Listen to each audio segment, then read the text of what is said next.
자, 그러면 지난 시간에 이어서 그 출장 준비 업무 중에 그 회사 관련 업무에 대해서 계속적으로 이야기를 좀 해드리도록 하겠습니다. 자, 단체 행사 일지라는 건데요.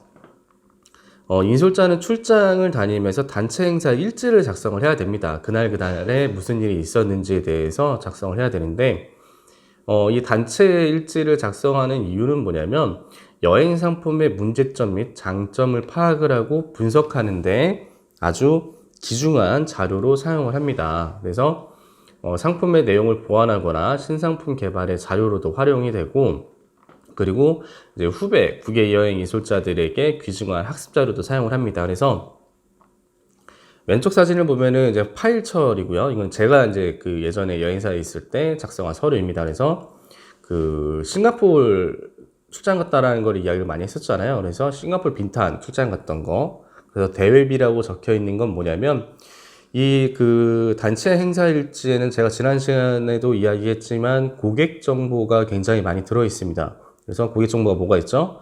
이름, 영문 이름, 여권 정보가 다 들어가 있다고 했는데, 그 다음에 생년월일, 그러니까 주민번호, 그 다음에 여권 발급일, 그 다음에 만료일, 그 다음에 연락처, 그 다음에 이메일, 이런 것들이 있기 때문에, 대회비입니다. 대회비라는 게 뭐죠, 여러분들? 그렇죠. 밖으로 나가서는 안 된다라고 제가 이렇게 표시를 해 놓은 겁니다.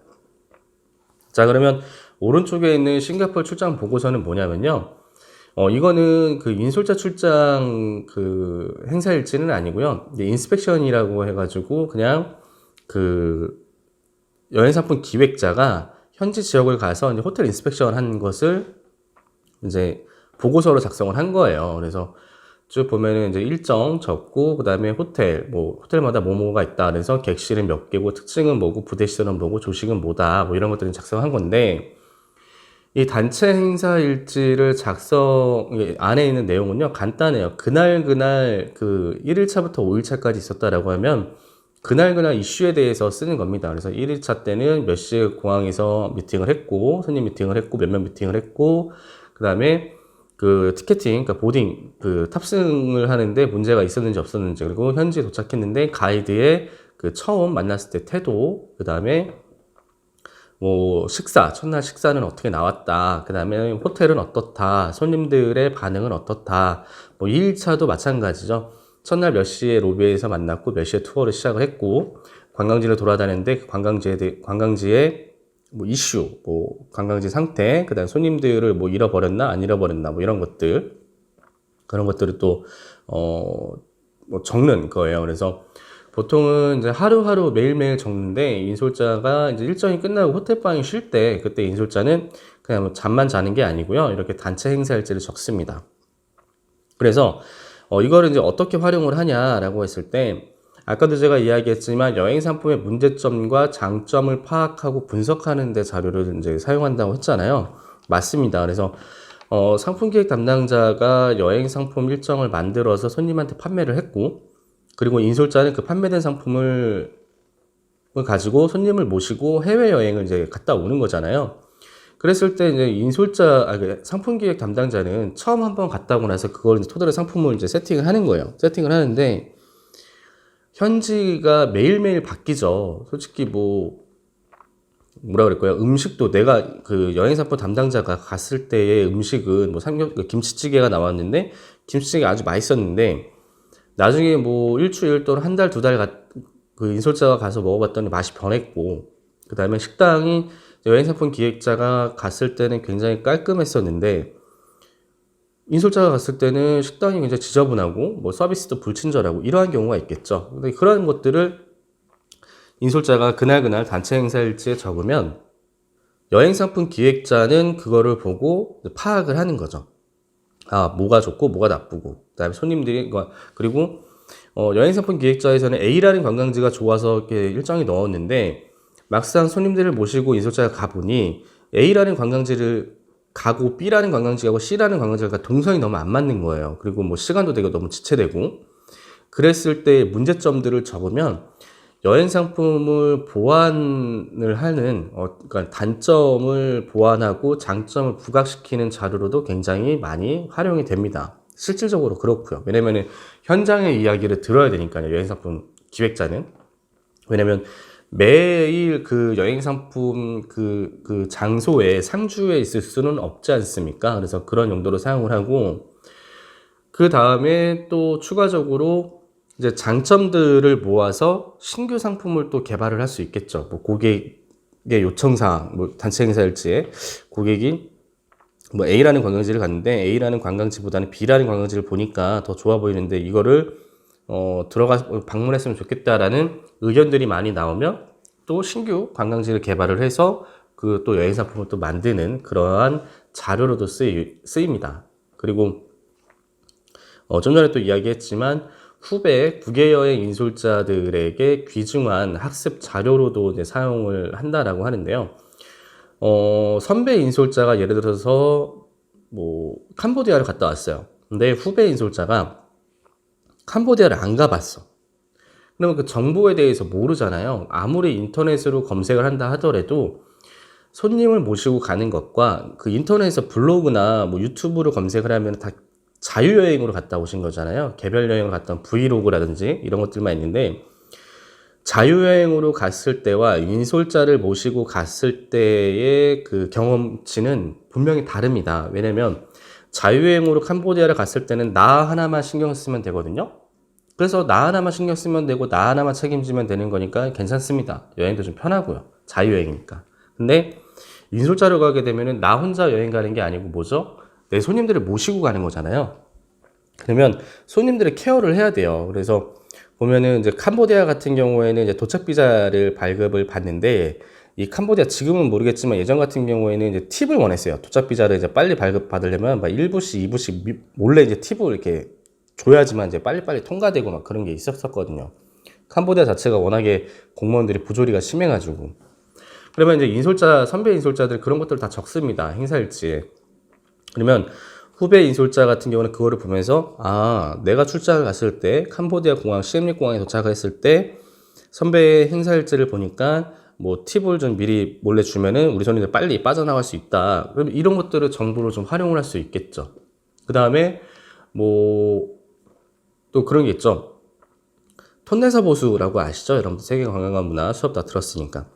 톤레사 관광을 했을 때 배를 타고 가거든요. 근데 그 배가 안전하지가 못해요. 굉장히 좀 나무배를 타고 이제 가는데, 그랬을 때 선배 인솔자가 뭐 이렇게 적어놨겠죠. 톤레사 보수 배를 타고 관광을 할 때는 혹시라도 일어설 경우, 배에서 일어날 경우 물에 빠질 염려가 있으니까 손님들한테 각별한 주의를 요함. 이렇게 적어놨으면 캄보디아를 처음 가는 후배 인솔자는 그거 문서를 봤을 때 이거에 대해서 주의를 시켜야겠다라고 인지를 하죠. 그래서 후배 인솔자는 뭐 그렇습니다. 이 서비스에 종사하는 사람들은요,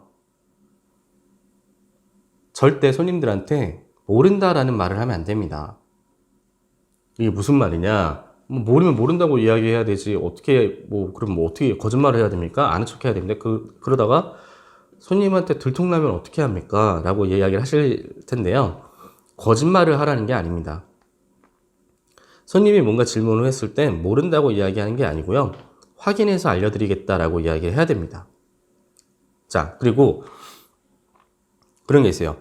국외여행 인솔자는 내가 이제 신입이라서 처음 출장을 가요. 처음 출장을 가는데 어쨌든 간에 손님들은, 여러분들 인솔자가 왜 따라가는지 아세요?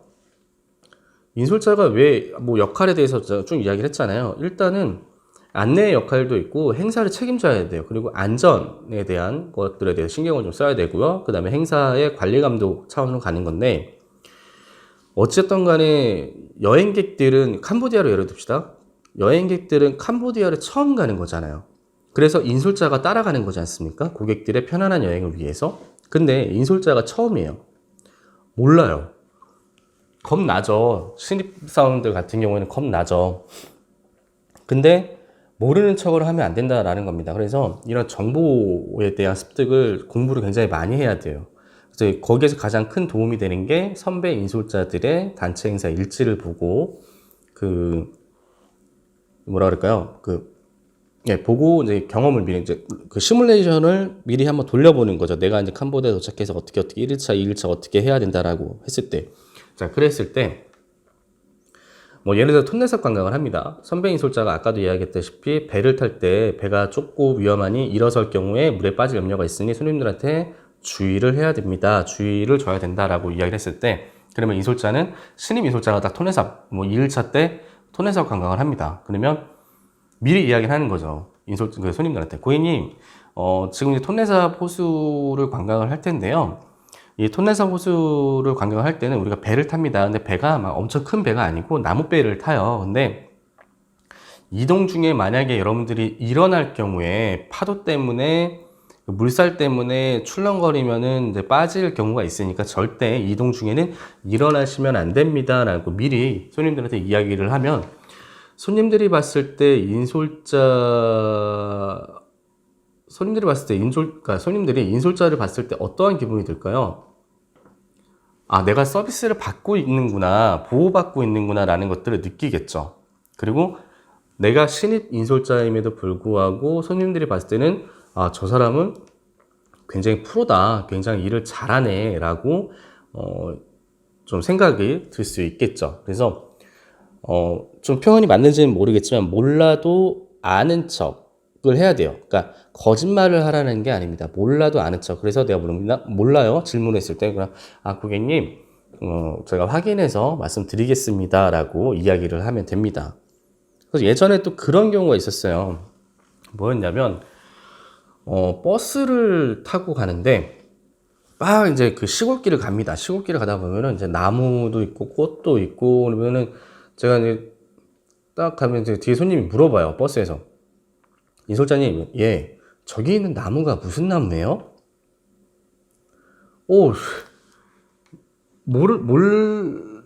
모르는데, 모르는 척 하면 안 된다고 했잖아요. 이건 예외의 경우인데, 제가 뭐 식물 박사도 아니고, 나무 박사도 아니고, 그 빠르게 지나가는데 그 나무를 제가 어떻게 합니까?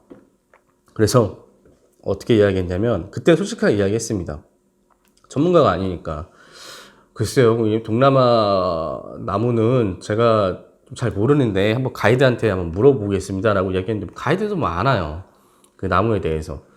그래서 아무튼 뭐 손님들은 별의별 질문들을 또 굉장히 많이 합니다. 그래서 좀 이제 그런 것들에 대해서 좀 당황스러울 때가 있죠.